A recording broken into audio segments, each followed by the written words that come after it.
Okay, now we are live. Hare Krishna, all of our Facebook friends. Thanks for tuning in. Now I'll just say some prayers to get the blessings of the acharyas, so I have some realization to speak on something. Narayanam namaskritya naram chaiva naruttamam devim saraswatim vyasam sto jayamudirayat.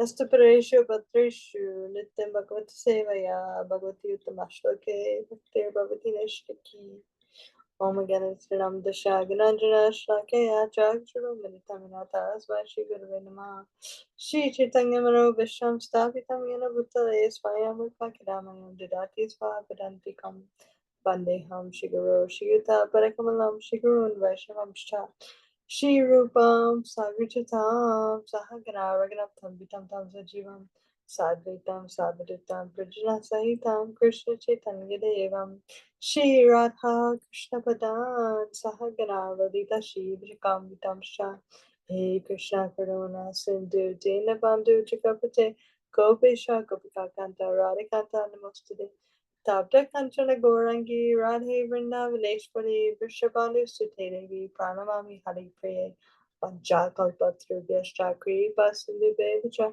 Patitanam Pavnivyo Vaishnavivyo Namo Namaha Shri Krishna Chaitanya Prabhu Nityananda Shri Advaita Gadadhara Shiva Sadi Gaura Bhaktivinoda Hare Krishna Krishna Krishna Hare Hare Hare Rama Rama Rama Hare Hare.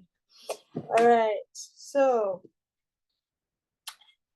continuing with Canto 2, Chapter 2, titled The Lord in the Heart, text number 5.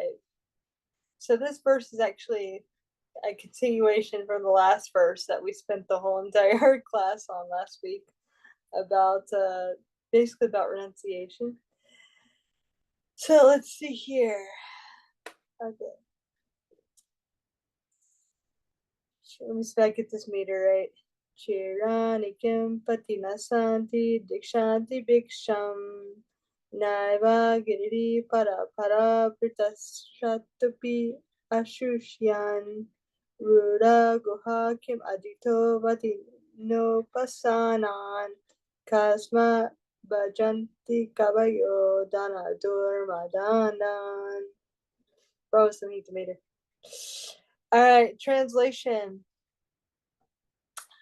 Are there no torn clothes lying on the common road? Do the trees which exist for maintaining others no longer give alms and charity? Do the rivers being dried up no longer supply water to the thirsty? Are the caves of the mountains now closed? Or above all, does the Almighty Lord not protect the fully surrendered souls? Why then do the learned sages go to flatter those who are intoxicated by hard-earned wealth? Purport by Srila Prabhupada. The renounced order of life is never meant for begging or living at the cost of others as a parasite. According to the dictionary, a parasite is a psychopath. Yeah, okay.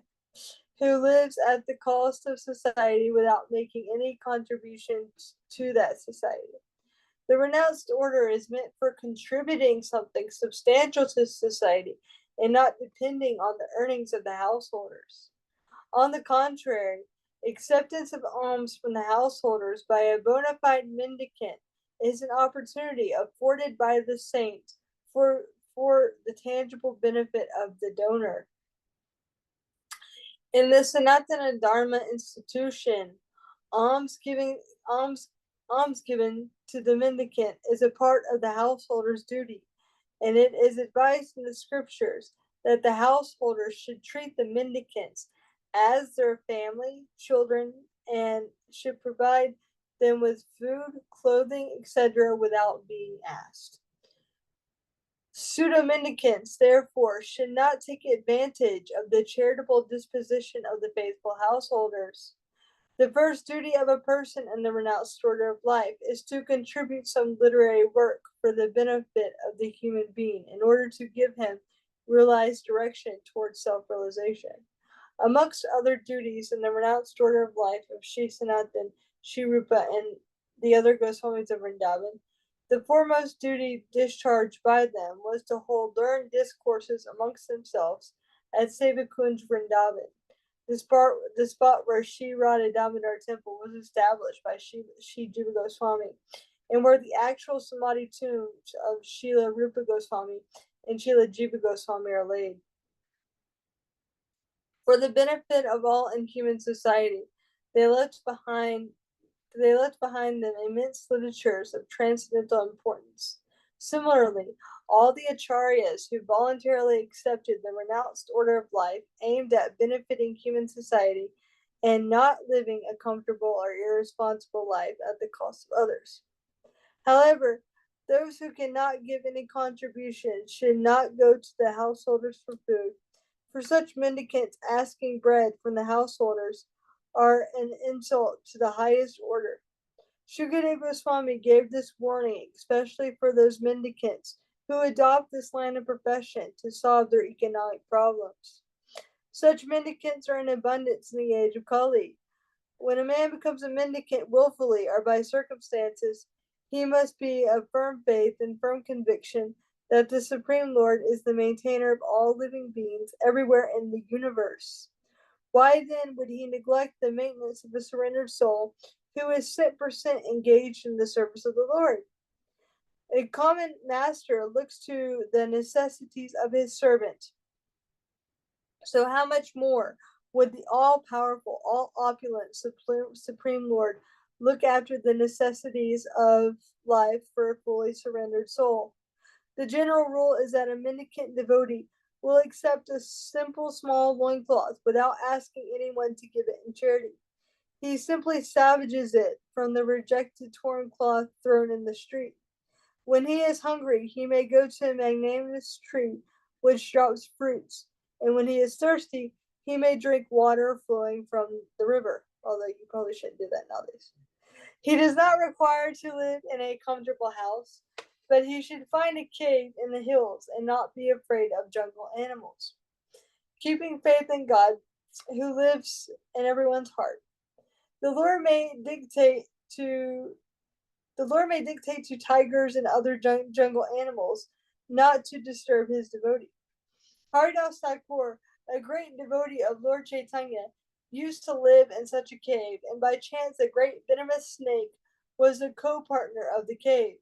Some admirer of Thakur Haridas, who had to visit the Thakur every day, feared the snake and suggested that the Thakur leave that place. Because his devotees were afraid of the snake and they were regularly visiting the cave, Thakur Haridas agreed to the proposal on their account. But as soon as this was settled, the snake actually crawled out of its hole in the cave before everyone present and left the cave for good. By the dictation of the Lord, who lived also within the heart of the snake gave preference to Haridas and decided to leave the place and not disturb him. So this is a tangible example of how the Lord gives protection to a bona fide devotee like Thakur Haridas. According to the regulations of Sanatana Dharma institution, one is trained from the beginning to fully depend on the protection of the Lord in all circumstances. The path of renunciation is recommended for acceptance by one who is fully accomplished and purely purified in his existence. This stage is described also in the Bhagavad Gita 16.5 as Daivi Sampat. A human being is required to accumulate Daivi Sampat, or spiritual assets. Otherwise, the next alternative, Asuri Sampat, our material assets, will overcome him disproportionately, and thus one will be forced into the entanglement of different miseries of the material world. A sannyasi should always live alone, without company. He must be fearless. He should never be afraid of living alone, although he is never alone. The Lord is residing in everyone's heart, and unless one is purified by the process, one will feel that he is alone. But a man in the renounced order of life must be purified by the process, and thus he will feel the presence of the Lord everywhere and will have nothing to fear, such as being without company. Everyone can become fearless and honest person if his very existence is purified by discharging the prescribed duty for each and every order of life. One can become fixed in one's prescribed duty by faithful oral reception of the Vedic instructions and assimilate the essence of Vedic knowledge by devotional service and assimilation of the essence of Vedic knowledge by devotional service to the Lord. All right, so after that long report, I'll read the verse again so we remember where we are. Are there no torn clothes lying in the common road? Do trees which exist for maintaining others no longer give alms and charity? Do rivers being dried up no longer supply water to the thirsty? Are the caves of the mountains now closed? Or above all, does the Almighty Lord not protect the fully surrendered souls? Why then do the learned sages go to flatter those who are intoxicated by hard-earned wealth? So, a nice point that Srila Prabhupada makes in his purport is that when one is in the renounced order of life, they're not, that order is not meant just to live at the mercy of others. And in fact, it's actually stated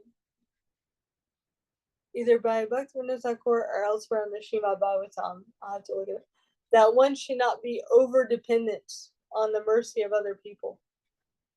So the householders have their duty as householders to give donations to sadhus or saintly people.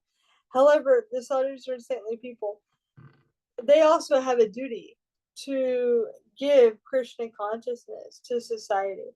Prabhupada specifically mentions here leaving some literary contribution to society. And in fact, the whole point of them going to the homes of householders, at least that's what they did in a more Vedic time. They would go to the houses of householders, and they would stay there for a short amount of time. It's described that Shukadeva Goswami would only stay long enough to milk a cow, and they would give some. Give some knowledge, some spiritual knowledge. Of course, they didn't have printed books back then, so they couldn't necessarily carry around copies of their books and give to everyone. But they would give some Christian conscious knowledge, and in exchange for that, the householders being grateful for their contribution and knowing that the Brahmanas or the Renunciates' contribution to society is so important because it helps people remember the goal of life. They would give some donation for that renunciate to maintain themselves. So last week here we had Bhakti Sundar Goswami come visit us, and he literally came for like 2 or 3 hours and then left again. He was in Phoenix, and from what I hear, he asked Mother Sandamani, our temple president, if he could come, and she said yes, and we had to, hurry and clean the temple and make it nice. And he came, and what did he do? He came, he sat down, he did some kirtan, he spoke on Balaram Katha, and everybody being very grateful. At the end, many people gave him donations, and since we have printed books in the Sage, he's also left behind some literary contributions. And so people gave donations, and they got his newest published book in English, which is When Times Get Difficult. So it's an example of, even though we're not living in a society where mendicants are going to come knock at our doors, but this is how this is kind of plays out within our society in ISKCON. So these contributions that these sadhus are giving, they're flawless. Like, they're amazing, and people came. I remember when Bhakti Sundar Maharaj was coming, we invited so many guests, and they were very inspired by his talk. So when society is like this, everything runs very nicely, and spiritual knowledge, it continues throughout the society to enlighten others. However, what can happen is that people can take to the renounced order of life to try to think, oh, I'm going to make some money off of this. I'm going to, kind of bum off of others.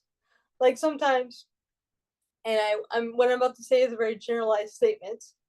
Um, there can be people like that will take to being homeless in certain areas, especially like wealthier areas, because by begging there, and they actually did a study. This one guy, he was begging on the side of the road, and they realized that he was making a huge amount of money per year, like more money than like the average person working at a job. And he was like, why would I go out and get a house? Why would I go out and get a job? Why would I contribute to society when I'm getting all this money just sitting on the side of the road doing nothing? I think he was making like $60,000 a year or something. This was many years ago, so that was probably more money than it is now. Um, but anyway, so so also people, they might think, especially maybe in India, okay, I'm going to become a sadhu and I'm going to make some money, and then I won't have to work very hard in society. And this leads to the degradation, why people don't trust sadhus. I went to school with many people from India, and I noticed one of their or one of the things that was holding them back from really taking up Christian consciousness seriously, or even their own faith seriously, and in many cases was causing them to lose faith in their own religion, quote unquote, was that they saw in India that there were so many bogus sadhus that were just looking to take money from others. So it's very dangerous for one to do this if you're not actually going to be a sadhu. And so there's actually one story where this one guy, he decided that he wanted to marry this very beautiful girl, and the parents wanted to marry her off to a sadhu. So he thought, okay, I'm going to become a sadhu so I can marry this girl.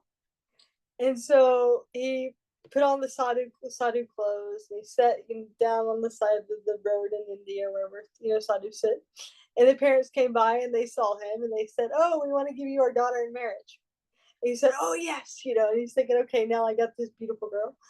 And then after the marriage, people were praising him for all these sadhu qualities. And he thought, well, people are giving me this much respect. How much respect would they give me if I actually became a sadhu? So then he renounced everything and decided to become an actual sadhu. Of course, this should not be one's motivation. So I really appreciate the point here in this purport that Prabhupada is saying that with sadhus, they have their position, they have things that they're supposed to do to help society. It's not just one sided. But then also, Prabhupada also makes an important point towards the end of this purport that sadhus themselves are totally dependent on the mercy of Krishna. And they have this ability, they have this faith. Krishna is going to maintain me. Krishna is going to take care of me. And I've seen devotees that live like this in modern day society. And I remember asking one grihasta couple, actually. They had been traveling around throughout their whole grihasta ashram, just distributing Srila Prabhupada's books, and they had preaching centers, and they just spent their whole entire grihasta ashram preaching.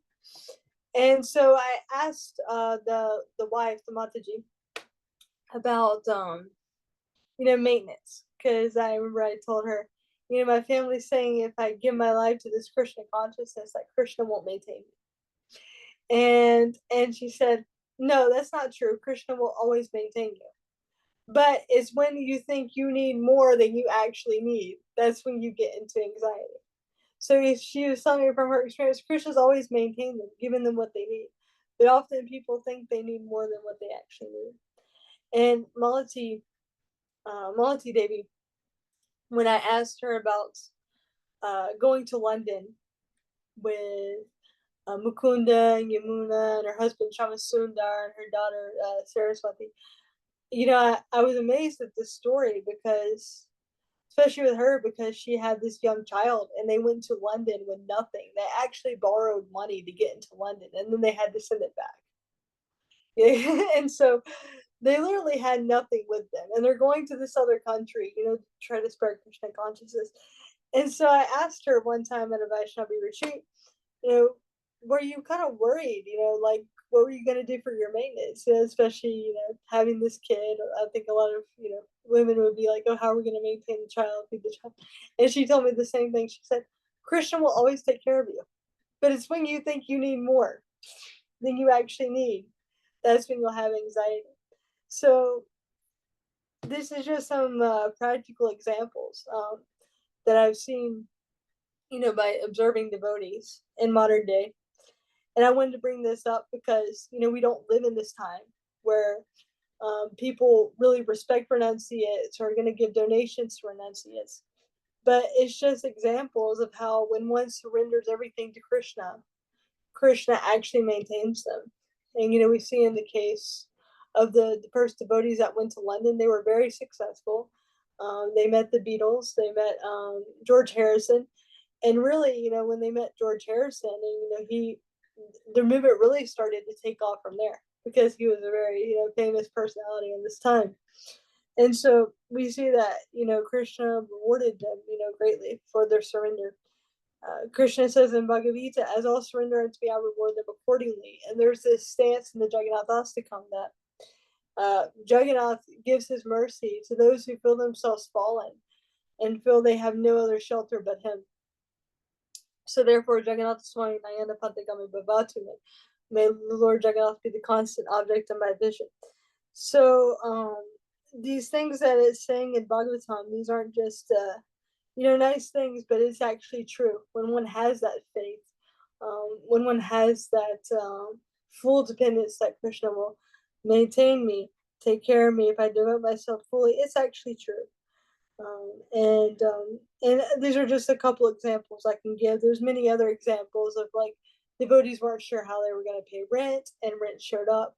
And of course, this is not what I'm mentioning here. It's not an excuse to not be responsible. I want to put that as a disclaimer. Krishna will maintain me, so I can just kind of sit right here and do nothing.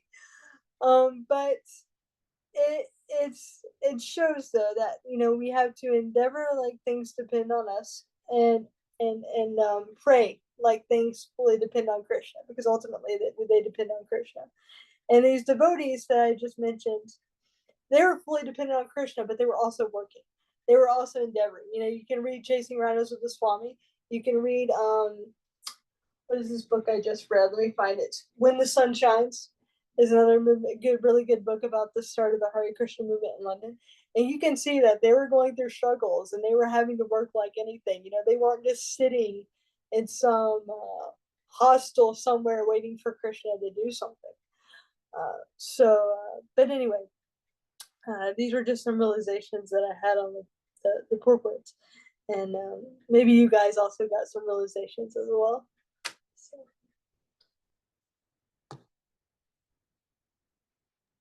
Hare Krishna, thank you. Yeah, thank you very much. A lot of what you were mentioning was bringing about the different like pastimes or stories shared. I know one of the first point that was brought up about how sometimes in the Indian culture there's like a skepticism or this kind of resistance to sadhus because of having that experience of meeting very like so many bogus sadhus. I personally don't know. I don't have that kind of experience, but I'm just heard of that, and so that made me think of in I don't know if it was a Lilamrita or somewhere, but I just remember Srila Prabhupada while he was in India commenting on that, how there was like I guess Shudras, like just common workers wearing the Brahminical thread, and he called them, I forget, he gave them like a name, like a Tupaisya Brahmin or Tupaisa something. Brahmin. Yeah, Yeah. there you go. Yeah, Tupaisya Brahmin. And so uh Brahmin is a very elevated role, and it's supposed to be a very elevated position. And so if someone is truly Brahminical, their job is not to be pulling like I forgot what are they called? The ones who haul people, like they're running with the wagon and then they carry Rickshaw? people. Rickshaw? Yeah, yeah, I think so. Yeah. so that's what he was seeing, like rickshaw drivers with the Brahminical thread, or hauling, doing manual labor, and that's not the role of a Brahmin. That's like, I guess, like you like where the theme that we're talking about would be like a bogus kind of Brahmin, and I'm sure it's still going on. I don't think things like that really change, but so yeah, and that really can really play a detrimental role in our consciousness, because then it can lead to this kind of, yeah, cynicism and skepticism when we don't know if someone truly is saintly or are they really bogus. It messes with our mind if we don't have that vision yet that Krishna can give us through our own purification.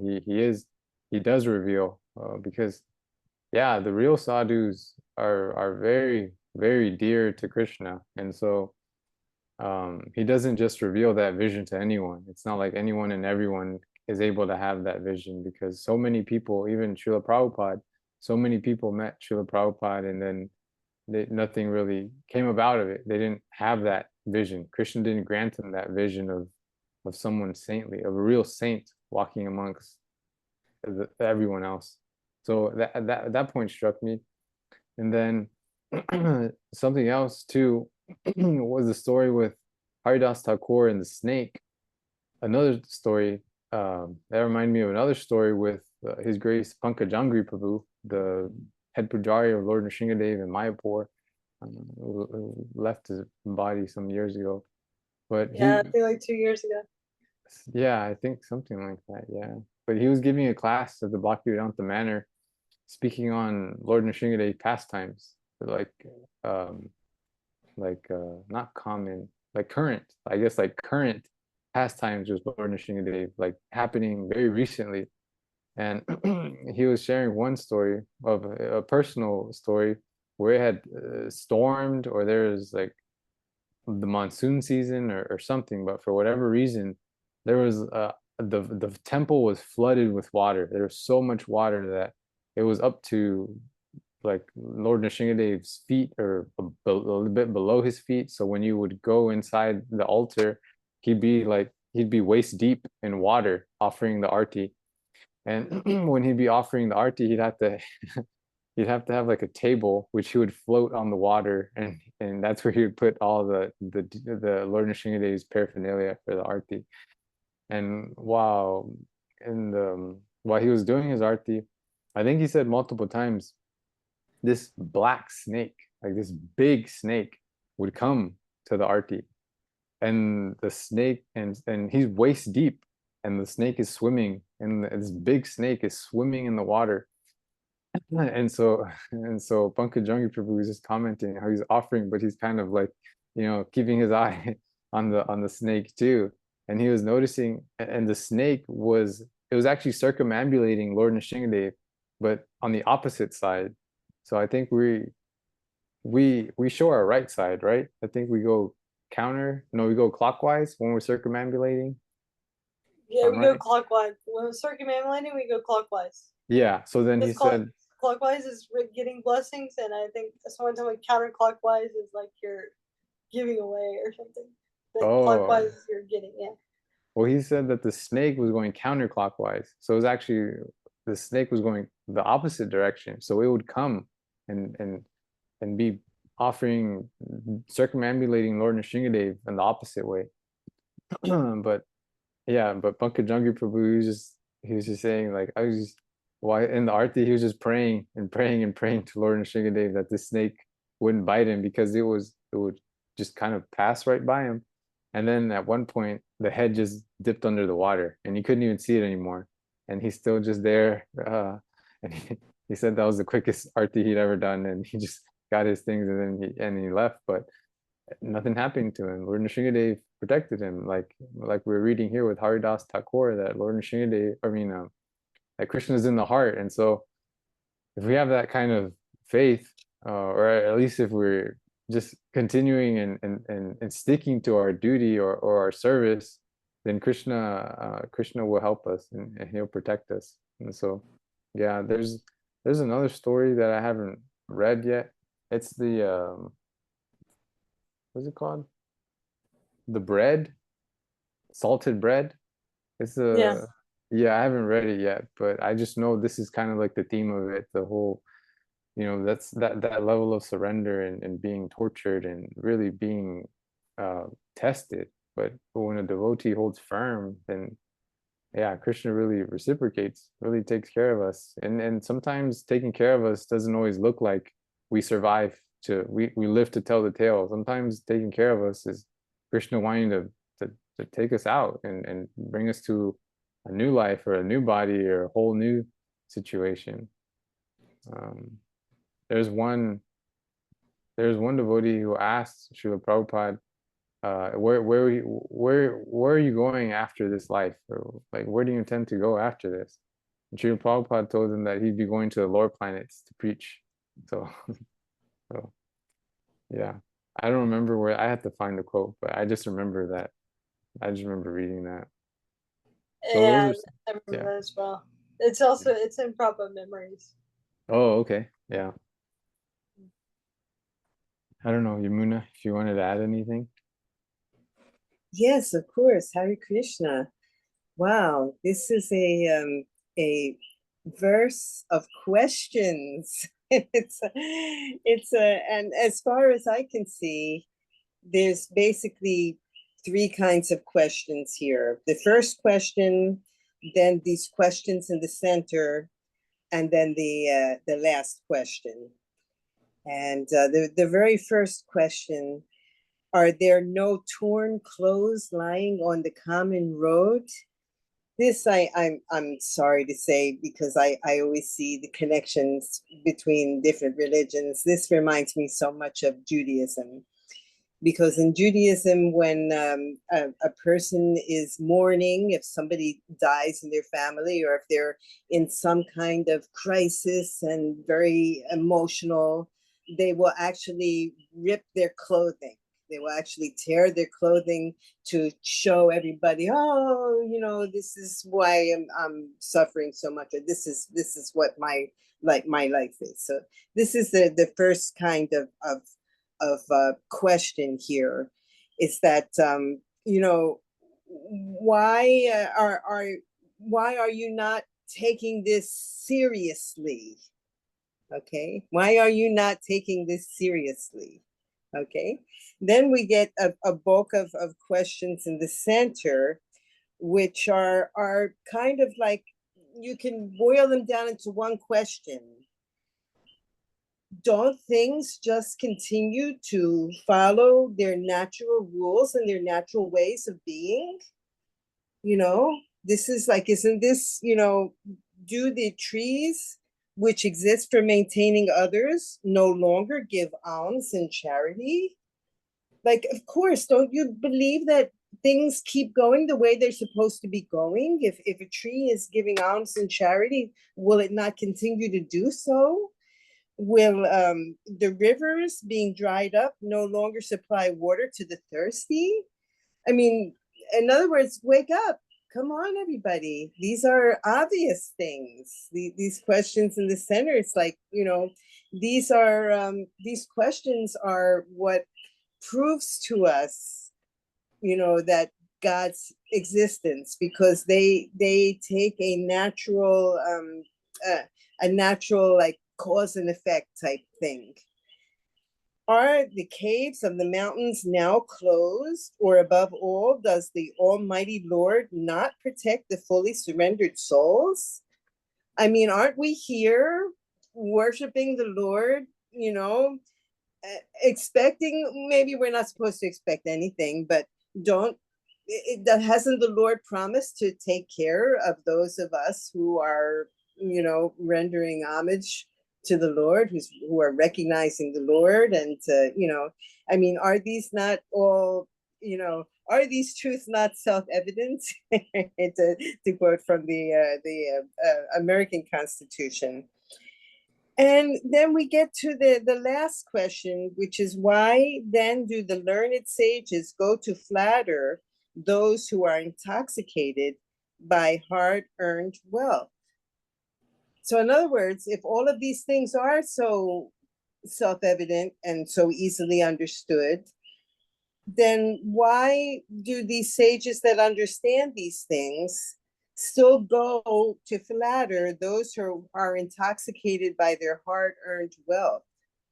Well, that's a very good question, and I I think that this has to do with engaging, you know, engaging everybody, recognizing, oh yes, you did, you did some work and you have your hard-earned wealth, and but I'm not going to forget about you. You come too. It's like, yeah, it's like all inclusive.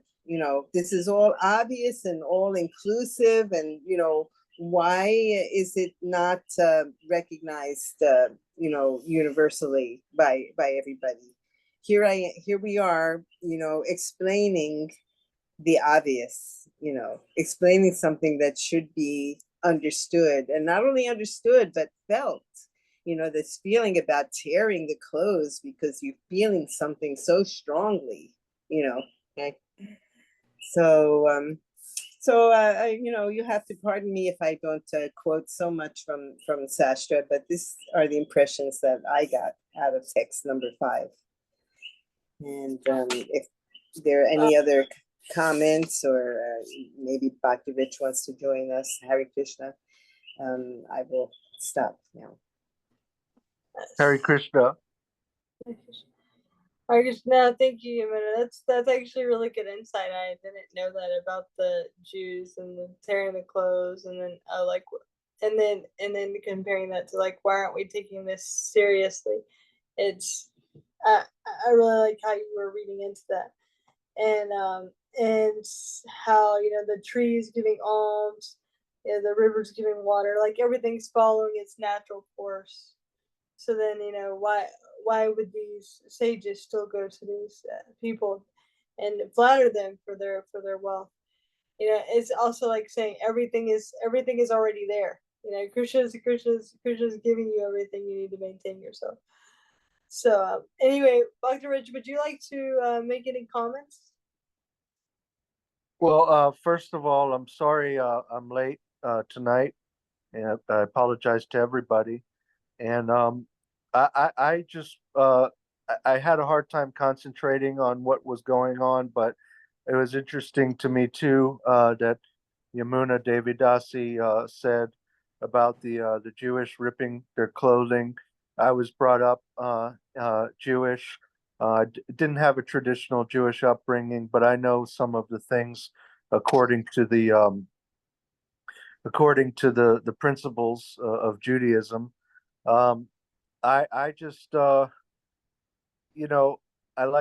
remember what you said, Yamuna Devidasi, about the trees giving, did you say giving fruit and giving sustenance?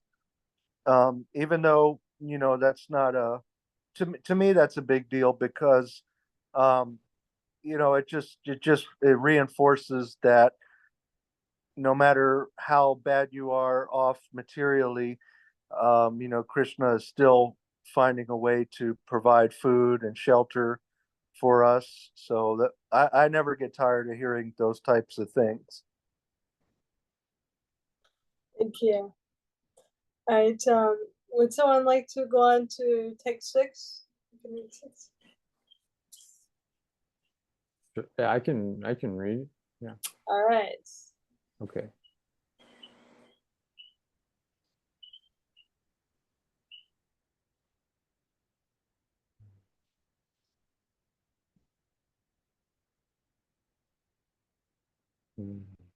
I'll just read the translation. Okay, translation. Thus being fixed, one must render service unto the Supersoul, situated in one's own heart by his omnipotency. Because he is the almighty personality of Godhead, eternal and unlimited, he is the ultimate goal of life, and by worshiping him, one can end the cause of the conditioned state of existence. Okay. Purport. As confirmed in Bhagavad Gita 18.61, The Supreme Personality of Godhead, Sri Krishna, is the all-pervading, omnipresent Supersoul.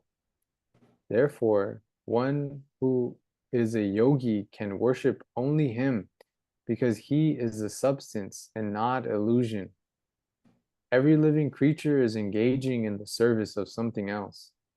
A living being's constitutional position is to render service, but in the atmosphere of Maya or illusion, or the conditioned state of existence, the conditioned soul seeks the service of illusion. A conditioned soul works in the service of his temporary body, bodily relatives like the wife and children, and the necessary paraphernalia for maintaining the body and bodily relations, such as a house, land, wealth, society, and country. But he does not know that all such renderings of service are totally illusory.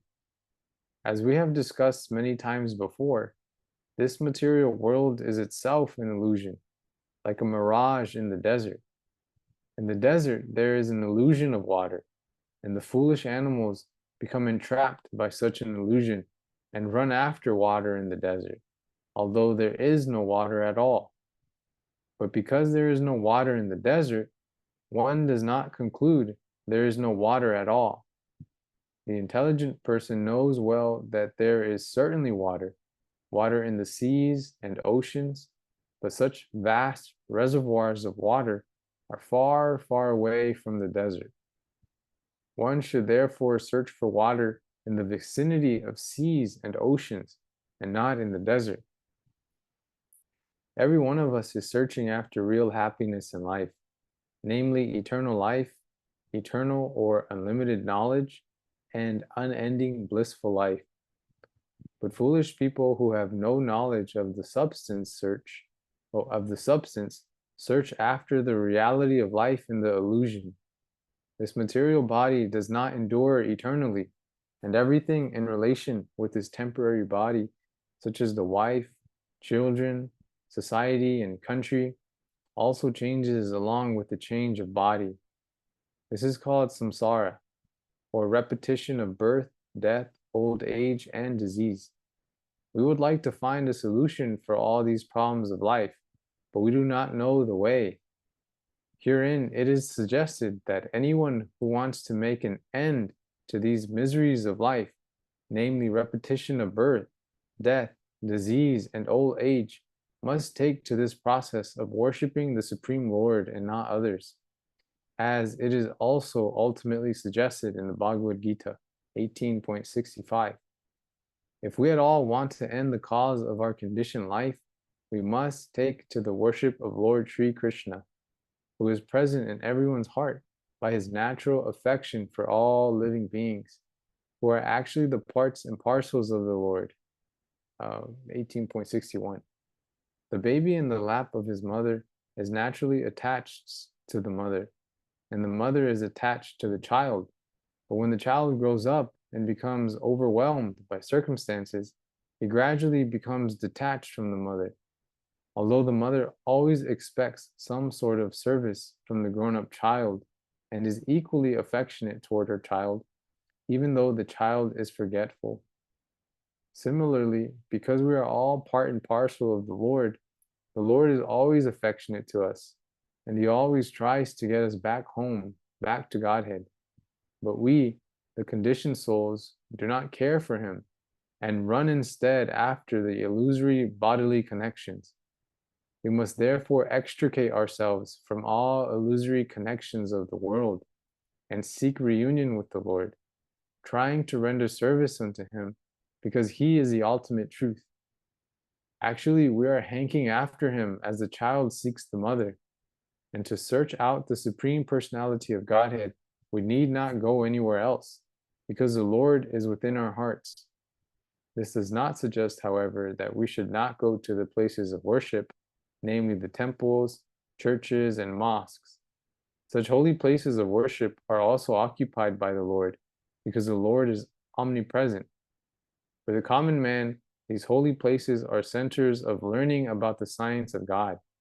When the temples are devoid of activities, the people in general become uninterested in such places, and consequently the mass of people gradually become godless, and a godless civilization is a result. Such a hellish civilization artificially increases the conditions of life, and existence becomes intolerable for everyone. The foolish leaders of a godless civilization try to devise various plans to bring about peace and prosperity in the godless world under a patent trademark of materialism. And because such attempts are illusory only, the people elect incompetent, blind leaders, one after another, who are incapable of offering solutions.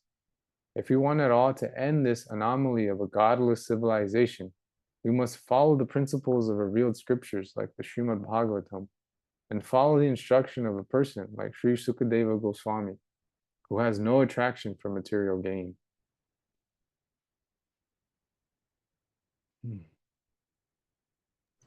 Right. So you have some realization? Something. Well, Could you yeah. repeat the verse again? Because Oh, yeah. that was a long purport. Yeah. So translation. Thus being fixed, one must render service unto the Supersoul, situated in one's own heart by his omnipotency. Because he is the almighty personality of Godhead, eternal and unlimited, he is the ultimate goal of life, and by worshiping him, one can end the cause of the conditioned state of existence. So something striking for me is the analogy with the desert and water in the desert, and how that paints a very vivid image of what material life is like. I mean, many of us personally going through that experience of trying to find happiness in material life, and really seeking out the things that are supposed to make us happy. When we look around our friends or relatives, and they're engaging in all kinds of different things that looks like they're happy, so maybe let me try that, like, different things of intoxication, or meat eating, all the things that we're supposed to stay away from, the things that this is what we see, and it looks like, oh, I think they're happy, or it looks like they are, or we just open up our phone and go on social media, and that's what everyone is doing, and they look happy, so I think this is what I should try. And so we try these things, but someone who has some level of intelligence experience that there's this dissatisfaction there. And the thing that's very what would you say, not vile, but like nefarious, like almost evil, is that you feel that dissatisfaction. And I'm sure there's so many people in positions of real wealth that have so much power and money that feel that level of dissatisfaction, but without any other option or any other kind of alternative, they keep going back to the same thing. We keep going back to the same desert in search of water, even though we've have like practical experience that whatever I'm trying, I've been married 6 times, maybe my 7th wife, maybe she'll make me happy, or my 7th husband, maybe he'll make me happy. Or if I bought a $1 million yacht, let me try to buy a $2 million yacht. That's what I need to be happy. And so without this knowledge, when we're in that ignorance, it's really, yeah, it's very scary. It's a very scary place to be, because you just keep scratching, you keep chewing the chewed, and still not feeling satisfaction, still not feeling satisfaction, and then just very much spiraling into such a dark place. We hear of such really terrible stories of people with wealth and the things that they turn to try and get some kind of pleasure out of life, and so many things, and yeah, and without any kind of alternative, that's what happens. You just keep going to the desert again and again and again. But if there's just one moment, just a small little moment of sincere calling out to Krishna. I just read in Alachua, there's a book that's called like Spiritual Journeys, where they interviewed all the disciples of Srila Prabhupada who've been in Alachua, and just they give a small little account of their background and history, like 1 or 2 pages of their how they came to Krishna consciousness and then specifically came to Alachua. And there's one devotee that I don't remember who it was, unfortunately, but how they mentioned that they came to that point where they're just sick and just tired of material life, and they just felt so dissatisfied, and they read and they found a book about Krishna, and not from our sampradaya. It was from I don't know if it's not I don't know if it's from a different. I think it was like Swami Prabhovananda or something like that. And he wrote a book about Krishna, and this devotee found the book and was reading it, and internally he or she, I can't remember, but internally they said, Krishna, I don't know who you are, but according to this book, I'm supposed to surrender to you. So this is me surrendering to you. Like, please help me. Like, please help me. I don't know what I'm supposed to do, but please, I'm just I'm so desperate here, so please help me. And the very next day, it was in Detroit or I forgot what city, but the very next day, Bhagavan Prabhu comes with the Harinam party down his street or down their street. So he gets Krishna's mercy right then and there, the very next day. So that's how Krishna is. He reciprocates with us, but sometimes we have to really, really want it. We have to really, really be sick of the life that we're living, the choices that we're making, for us to really, because if we're not really sick of it, then we can't really appreciate what's coming to us. And so Krishna waits. He holds off for our own sake, for our own good. Because if we take something for granted, what good is that if we're just gonna waste our opportunity again? So he holds off, and then he gives us the nectar. He gives us the mercy. And I don't know, before I say anything else, did anyone want to comment or on these points? What you were saying about how we had to kind of be sick of our choices, and the story about how the one devotee was like, Krishna, this is me surrendering to you. Next day, ran into the Harinam party. There was a similar story with a devotee. I heard it at a Prabhupada festival. He told me that he went into the forest, one day, because he was just looking for spiritual life, and he just went off into the forest with his dog. And they're going around in the forest, and all of a sudden his dog goes up ahead, and his dog starts like digging and sniffing at the ground, and he goes up there to see what the dog is looking at, and he finds a Krishna book right there. And Wow. in the forest, I don't know, like how in the world they would get there, but yeah, he finds a Krishna book right there, and then he starts reading it, and that begins his spiritual journey. Yeah. Oh, yeah. I don't know if anyone else wanted to comment something. Yes.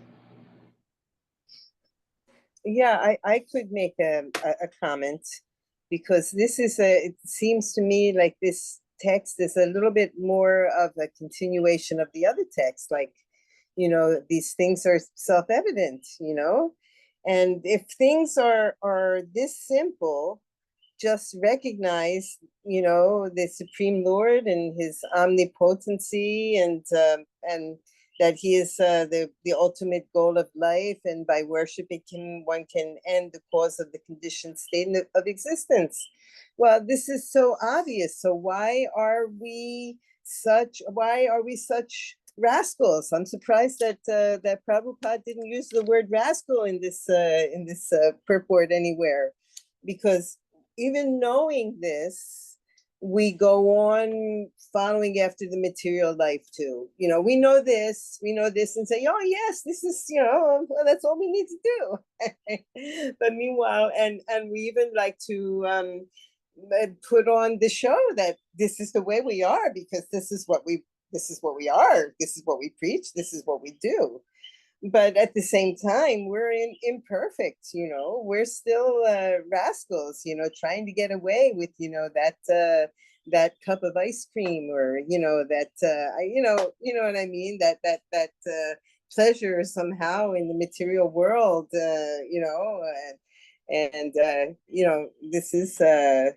this is what this is about. I think the whole, all of this could be just, summed up in a few statements like this, just recognize the Lord, and put all of your, efforts and all of your thoughts and all of your worship into, into the Lord, and disassociate yourself from the material world. But here we are, holding on and thinking, yeah, but I can just hold on to that, or I can just hold on to this person, or I can just, because we're rascals. We're looking for a way to get around it, but there's no way to get around it. In the end, this is the truth that we're going to be faced with at the last minute. So all of the rest of this world is an illusion, and we're just playing around in it. All the world is a stage. If I can continue to make appropriate quotes to the discussion, but yeah, that's my what I get out of this text. So, are there any more comments? We are coming up on I guess 9:30 for you guys. So if anybody has any more comments, we could take them, but it has been an hour, so we probably should wrap up soon. I just really I guess I really connect with like what Yamuna was saying, where we're trying to get around, if I can hold on to this, or I can hold on to that. We want to go around the truth, or kind of bend the truth, and not to fit our own idea of what it is that we want. So yeah, I definitely completely relate with that, yeah. And one thought I had when Yamuna was speaking too is that she's saying, why are we still here? It really is because we want to be here in this material world. If we didn't really want to be here, we did surrender to Krishna already. But the thing is, we still have attachments to this material world, where even though it's temporary happiness, there's temporary happinesses that we still want to experience. So we're not really over it. Maybe we are gradually, we see a little bit more than the average person does on the street, who's just in total ignorance. But at the same time, it's like somebody who's addicted to something, and they're like, yeah, I know I need to quit. But it's like, it's, you reach that point where you need to quit, but it's much harder than it looks to quit. So yeah, I mean, at the end of the day, like, we gotta look at ourselves and be like, yeah, we're still here because of an artist that we don't want to let go of. Yeah, and that's very humbling, and that's how, and yeah, just having that kind of vision of ourselves is very humbling, and that's what having that like real humility really helps us to pray, like you mentioned, that we endeavor, like if it's dependent on us, but we pray, like we know that it's all Krishna's mercy. So if we're not humble, or if we don't really, if we can't accept our own kind of faults and our own attachments, then we can't really be humble and sincerely pray, because without that acceptance, then we think that we can do it on our own, or we have this kind of false vision of ourselves that we are more renounced than what we really are. But when we look at the reality, and really kind of look at ourselves and see that we do still have attachments, that I am still here and I'm not surrendered to Krishna because I have these attachments, then that gives us a more complete picture of ourselves. Yeah. Exactly. Dr. Rich, last opportunity for a few words. Maybe we could even see your face for a moment. I don't know. Yeah, I kind of was thinking along the lines of what Govinda was saying about, we try to find happiness in materialism. I know I sure do. And it's just really the point is to just surrender to Krishna and just do it. And I know it sounds simple, but it's actually for me at least is very hard because I have a lot of attachments, like Govinda was saying, social media, the internet, YouTube. It's like I'm kind of at a loss for words. It's just really hard, even though it sounds simple in this verse. Yes, it's hard for everybody, not just for you. This is the whole point. This is why it has to be said so many times over and over and over and over again to us and shown to us in so many different ways. Yes. Yeah, Like, exactly. the Bhagavad Gita, like Duskritina, or the verse where Krishna tells us that this like the material energy is the divine energy of his and very difficult to overcome. So that's Krishna tells us in Bhagavad Gita that yeah, it's you basically can't do it on your own. You need me to be able to overcome the material energy and whatever form that takes. Everyone, it's different for everyone. I mean, like you're mentioning social media and all these different things that I'm sure so many of us, I mean, yeah, I get lost on my phone sometimes too. So yeah, everyone has this the material energy and however different form it is there for everyone, but we can't do it alone. We all have our tailor-made Maya. That we're all holding Yeah, on to. yeah. And I just want to apologize, Yamuna Devidasi. I prefer to keep my avatar for my Zoom profile. I don't want you to be upset that I don't have my face on there. No, that's okay, because we hear your voice and we're so happy to have you participating with us. And just a little glimpse wouldn't hurt, I guess, but that's up to you. It's I respect your privacy. And I know Mananatha Maharaja would love to get a glimpse of your face as well, and people who watch the rebroadcast of the Zoom meeting later, just a little glimpse, but that's okay. Maybe it's inappropriate at the moment. And we're so glad that you came, even if you came late. We're always happy to have more people here. And the fact that you enter into the discussion is a pure joy for us, okay? And for everybody else who is hearing your voice as well. So thank you very much. Thank you, everybody. Well, I guess we'll wrap up here. Thank you all for coming, and then there will be no class for the next 2 weeks due to the celebration of Lord Balram's appearance and also Shri Krishna Janmashtami. And so we will meet again on, what is it, September 1st? 2nd, I believe. 2nd. Yeah. Right, with verse starting with September 2nd. text number 7. 7, yeah, text number 7. Yeah. All right, so My turn. Yes. Yeah, it'll be Yamuna's turn for leading. Yeah. And so all of you have a wonderful festival time. Mm. And we'll meet again in 2 weeks. Govinda, you're especially gonna love the festival in Alachua. It's one of my favorite Janmashtami festivals. Mm. So make sure you go out to that. Go through the village of Vrindavan for me. Okay. They usually open that, I guess, around 7:30 in the evening. You got to go through that with your kids. It'll be awesome. Oh, okay. Yeah, we're super excited. All right. Well, Vanchakapatru Vishak. All right. Hare Krishna. Hare Krishna. Thank you. Thank you. Mananatha Maharaja ki jai. Jai. Jai.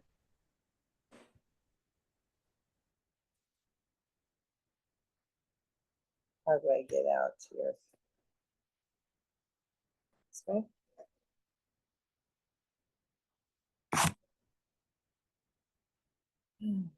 Leave. There it is.